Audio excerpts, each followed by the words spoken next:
Hello everybody and welcome to Guild Wars 2 Daily. So today's Tuesday, so typically we'd have dungeon footage up right now. However, I still don't have access to my main account, which is really kind of annoying, but they're working on it. So since I don't have access to that account and I don't have any characters that are of an appropriate level on my other accounts, that means we're going to be doing something different. Probably some kind of meta event chain. I haven't actually gone in and filmed it as of recording this. So yeah, there's that. We'll still be doing a meetup though, and that will be the footage on the background. Whatever the hell it is, I'm not entirely sure right now. This shouldn't affect anything for the other days of the week, I'm hoping, but for dungeons in particular, I'd rather actually have a character that was leveled appropriately for them, as you can imagine. So there's that. Usually then I would be talking about said dungeon a little bit, but since we've got a little bit of extra time, because usually I'd be talking about those dungeons, I wanted to run you guys through a few bits of interesting things that I've seen that aren't exactly buried or anything, so don't get me wrong here, but I was quite interested in and I haven't actually shared yet. So first of all, I should just say for official news, only two things have really happened. ArenaNet uploaded another video to their YouTube channel, pretty much the same as what we've been seeing before. This is more of the pre-launch extravaganza that they did before the game came out, featuring this time John Anton and Carl Horvath. We've got to be honest, I've not watched this one. It seems to be getting the same amount of hate though from people. As soon as I get time, I'll be watching it, and there'll be a link in the description down below for you guys. You might be watching it at the same time as me by the time this video goes out. So there's that. If you've been watching their Twitch channel, then you've probably already seen it. I think that's why people are reacting negatively to this, maybe because it's already been on Twitch, but that's hardly new behavior for people on YouTube. Maybe it's just because it's pre-launch stuff and everyone's desperate for new updates for the game. Speaking about that, this isn't exactly to do with patch notes, but Jason King has just posted on the official forums, like literally just now, so I'm quite lucky I've left this episode so late today, which by the way I did because I've been watching Would I Lie to You pretty much all day, which has been fantastic. But he's just posted on the forums describing recent changes to the resource nodes in the game, particularly for Orichalcum or Orichalcum. How do you guys say that? Seriously, we have so many conversations on my event about how you actually say that. Orichalcum, I think that's how I've been saying it. Mithril and Ancient Wood. These things now are set to respawn once a day, and that's reset on server time every day at midnight UTC, and that will just continually do it. So in theory, if you do log on just before it's midnight UTC, you can harvest something and then wait 2 minutes, and then once it's flipped past midnight, you can grab it again in just a 2-minute space. But they do respawn once a day, and it's always according to them. Also, these things aren't account bound, they are character bound. So if you get loads of characters to end game or whatever, and you do want to harvest or farm these things, then that's perfectly viable. They're comparing the system they've got here to what they did when balancing out quantities of butter in the game a while ago, which I'm sure many of you chefs out there will be more than familiar with. So that was a bit of information. Apparently there was a bit of confusion about what exactly was going on there. Some other just general cool stuff. This isn't from ArenaNet, but I saw it there on the front post of Gura, and it's really cool actually. It's been helpful for me with the Let's Play.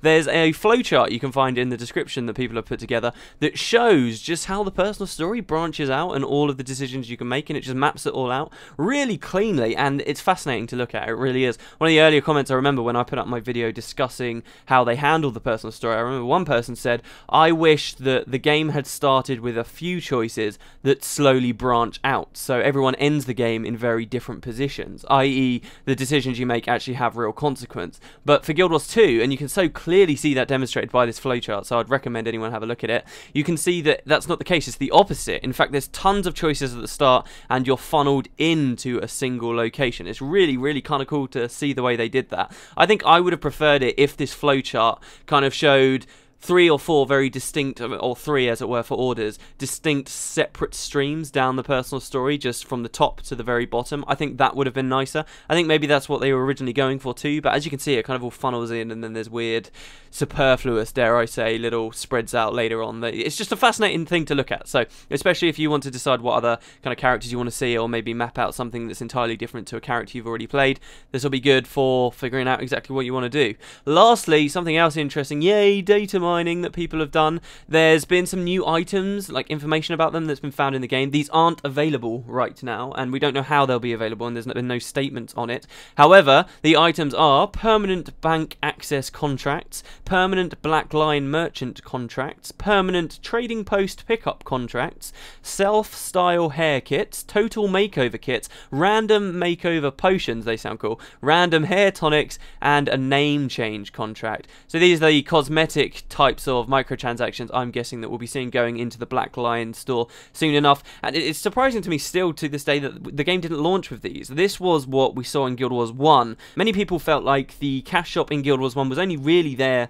to be an excuse for them to have a cash shop in Guild Wars 2, and then it's funny that they haven't really even, and I'm not necessarily agreeing with those people, but it is funny therefore that we haven't seen any really of those Guild Wars 1 features aside from character slots be in the Black Lion trading post at this point, and then maybe costumes too you can go into too.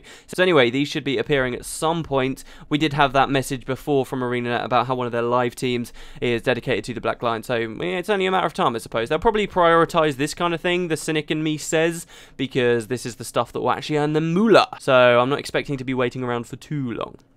Anyway, moving on. So today I wanted to talk about expansions. I've got a lot I could say about expansions, and I'm going to have to be very careful not to spread into a million different topics at once. So I've kind of outlined one interesting thing that I've noticed about Guild Wars 2, and in particular my predictions about where it will go in terms of the expansions that are coming out. That is kind of all-encompassing, and I think a good place to start for this week, and we can go into more specific topics as we move forward. I'm going to mention a fair few regions in the game in a moment, but I'm not going to tell you everything about those, because really I'd like to put this into context of an idea of mine, I guess, would be the best way to put it. So, as we know, with Guild Wars 2, I've said it a million times, the development for the game has shifted now. It's kind of split in half. They've got half of the company now, as it seems, working on boxed expansions, what we saw in Guild Wars 1 and what we see in many other MMOs. You do get content added to the game and streamed to the game throughout its life, but you also get big boxed expansions that are large content updates, correct?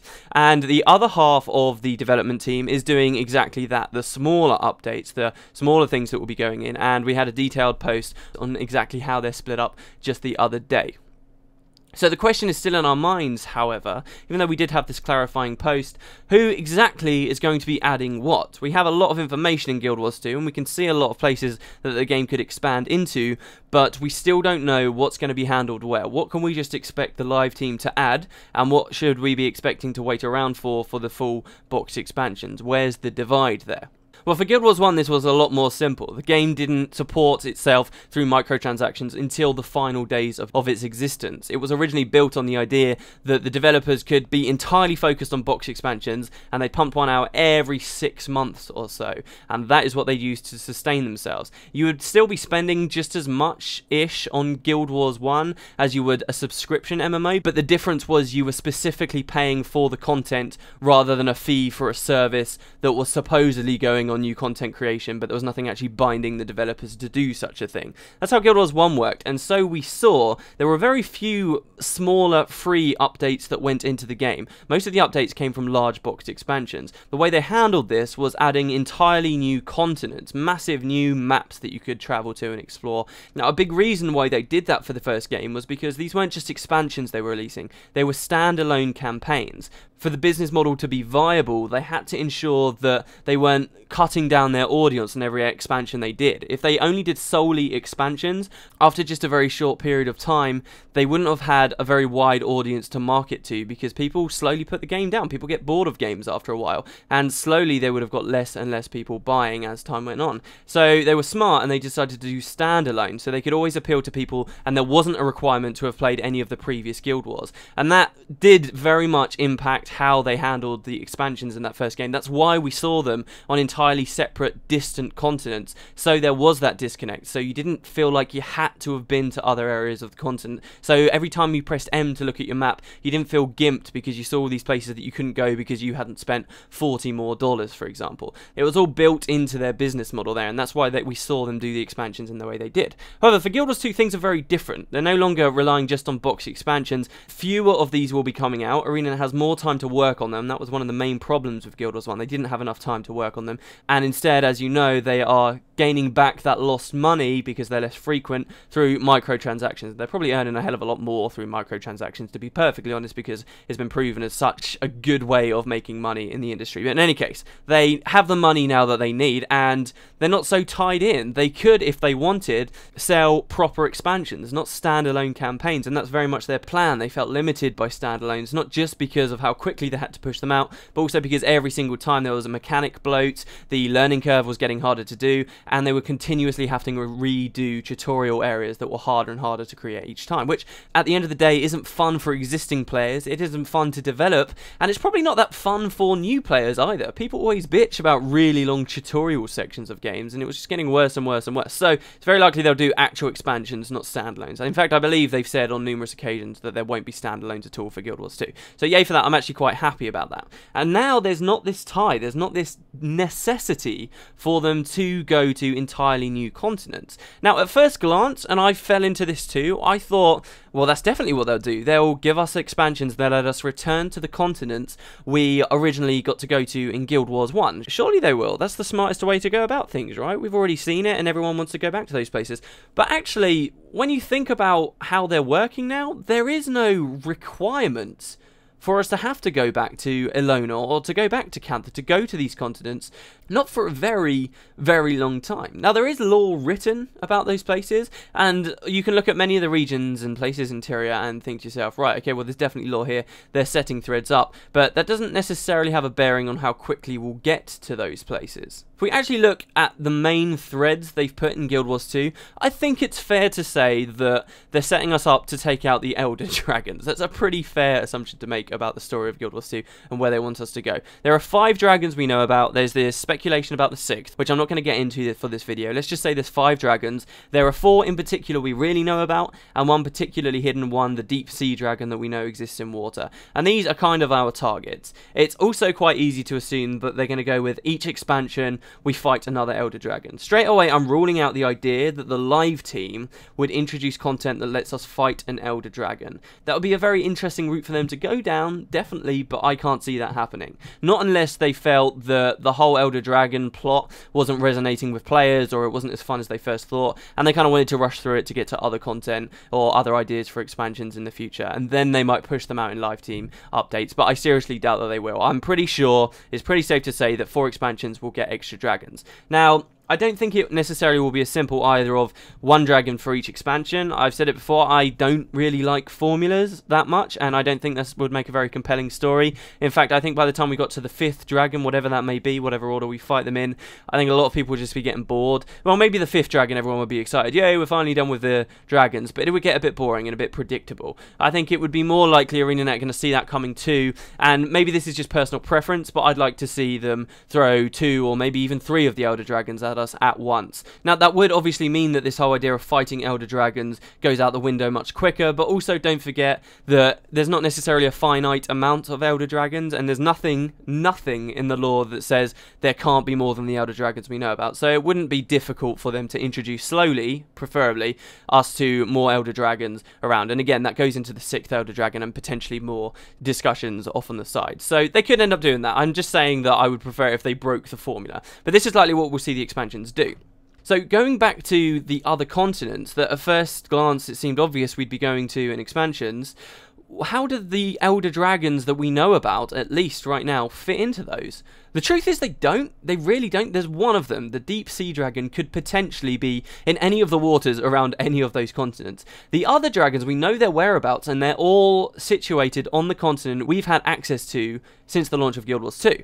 Now, also on that same continent are many regions that we can't get to right now. Loads of them. And while I was in the mindset, while I believed that the boxed expansions would take us to alternate continents, I then also believed that the live team updates could potentially allow us to get to these new regions. But if you look at it that we don't get to go to these new continents with boxed expansions, you actually see that each of these regions on the map, for example, tie up really nicely to the Elder Dragon. So that's my idea. I think in the future, instead of us going to the other continents, I think for a long while we'll see a lot of expansions based purely around Tyria, about filling in these extra regions that are on the map that have been quite clearly by ArenaNet marked on the maps for us to go to. Now, I'm not saying all of the regions on the map will be tied to Elder Dragons, just that there are certain ones that look quite convincing battlegrounds, as it were, for the Elder Dragon that seems to be in that area. I'll run you through the list. As I say, this isn't going to go through all the regions, and I have a lot of ideas for the other regions too that it seems they could be doing. But purely for the Elder Dragons, the Far Shiver Peaks straight away. So Jormag is hinted frequently throughout the storyline to be quite possibly the next Elder Dragon we fight. He's probably the more prominent one when it comes to the public eye of Elder Dragons right now, I'd say. At least for the races in Tyria, in the universe. A lot of them are quite familiar with Jormag, especially if you're playing as a Norn, and towards the end of the plot they start talking about Jormag being the next target and so forth. But regardless of what order we fight these dragons in, you can quite clearly see that Jormag, where he's supposedly located right now in the Far Shiver Peaks, that is a very large region on the in-game map that you can look at right now that they could quite easily add in a full boxed expansion and give us a hell of a lot of content there. Probably the Far Shiver Peaks on its own, adding that area into the map wouldn't be enough, and I'd suggest that possibly the Blood Legion homelands nearby to the east, or even the Woodland Cascades to the west, that's a fair chunk of land if it all became explorable. Maybe not, I feel like, enough to fill an entire expansion, but I'll come back to that thought in a moment because it kind of applies to all of these. Next we've got Kralkatorrik, one of the other Elder Dragons. We know exactly where Kralkatorrik currently is, there in the Crystal Desert. I could very much see these places, the Crystal Desert, the Elon River and the Scavenger's Causeway, becoming accessible in an expansion that's based on fighting Kralkatorrik. And also in the lore, Kralkatorrik flew down from the north, from the Blood Legion homelands. So then again, you could have the Blood Legion homelands being added in a similar expansion where you fight Kralkatorrik where he currently is, and he flies back north. I mean, he flew up there to fall asleep in the first place. Perhaps he would have a reason to return there. Why was he there? Why did he fly there to go to sleep? Is that where he'd been hanging out before? What's going on? Maybe he could return. And if he did, that would give us an excuse to explore not just the Blood Legion homelands, but also the Blaze Ridge Mountains en route. That's plenty of stuff all based around Kralkatorrik that could then become explorable. Primordus as well is probably the looser one. Primordus exists deep underneath the surface world in the depths of Tyria, and as such could in theory be anywhere really, and in theory they could add an expansion that just takes us right below everything we can already see. However, there is a lot of talk about the Maguma Wastes in particular, which was once a lush jungle 250 years ago but is now dried up and has been attributed, this drying up has been attributed to the effect and movements of the Elder Dragons. I don't believe Primordus has ever been singled out for the wastes coming into being, but it's a reasonable speculation that I don't think is too far-fetched. A lot of people will say, oh, well, you can see nearby there's loads of places Primordus has been impacting. That doesn't hold much weight to me because you can also see him impacting places in friggin' Ascalon or the Far Shiver Peaks. But regardless, that doesn't mean we couldn't fight him in that area of the world. And with the Magus Falls below it too, we're also talking about a very big part of the map. I mean, you think about that in your mind's eye, it might not seem like a very big part of the map, but if you actually look at the logistic size of it, that place is bigger than Kryta and the Tarnished Coast put together. So I could very much see an expansion too that still took place on the same continent of Tyria, where we were fighting Primordus, perhaps a little bit in the depths of Tyria and a little bit on those surface areas. You can see it for all of the dragon, the deep sea dragon too. There's plenty of water places out there on the map as it stands. There's the Janthir Bay to the north, which would be interesting to put the deep sea dragon in, but then you've got the Sea of Sorrows, the Strait of Malkor and the Unending Ocean that are all there marked on the map. Now the Unending Ocean in particular is more in reference to water that's all off the map, all the water way out there to the southwest and just to the plain south, I suppose, but they do still have an area of the map that's marked as Unending Ocean and could in theory become explorable. So that's my point that I'm making, that we won't necessarily have to see us travelling to really far-flung lands or totally new lands for a long time, because if they're going to keep with this thread of us fighting the Elder Dragons, then that could all stay very close to home for a long time until many of these regions have become explorable. As to the point that a lot of these areas don't seem large enough for a full expansion, and I'd agree with that. You look at a full expansion in Guild Wars 1 or a standalone campaign, you would get a huge new continent, not just a handful of regions that were added. Really, there's two things that I think they could do to address this. First of all is that with Guild Wars 2 they don't have to worry about reusing areas. In particular, I am expecting expansions to return to some of our racial personal story stuff.